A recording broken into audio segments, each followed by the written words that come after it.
Сакате во Европа? Не може во Европа без нас. Сите заедно. Додатокот за попреченост за деца и возрастни да се покачи за 78%. Личната асистенција за лица со попреченост да се зголеми од 80 часа на 160 часа месечно. Родителите на деца со попреченост кои работат 4 часа. Државата, остатокот од платата кој го покрива да биде согласно примањата, а не согласно просечната плата. Ова беа дел од барањата кои на денешниот протест пред владата ги испорачаа лицата со попреченост. Револтирани се откако што велат игнорантскиот однос на власта и покачувањето на функционерските плати за дури 78%. Ако има за нив, треба да има и за лицата со попреченост, порачаа на протестот во спротивно владата да си поднесе оставка. Лажењето од страна на властите дека ќе биде и не бидна. И затоа покажаа како држава колку вредат и покажаа како држава колку искаскаа.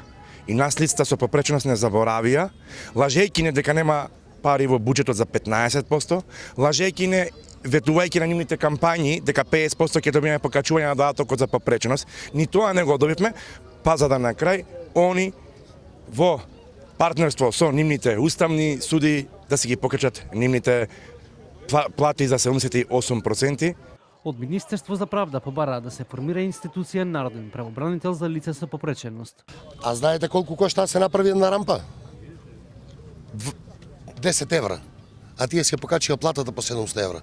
Па од нивното покачување од платата може да се направат на пола Скопје рампи од 700 евра.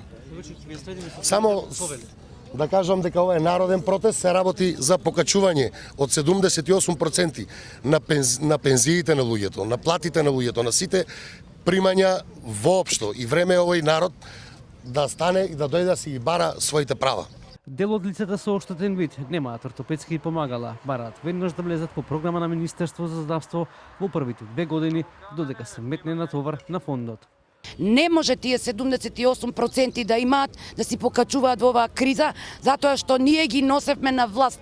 Секој еден 30 години тука нас не лажат. 30 години тука и онаму оние 120 багабонти.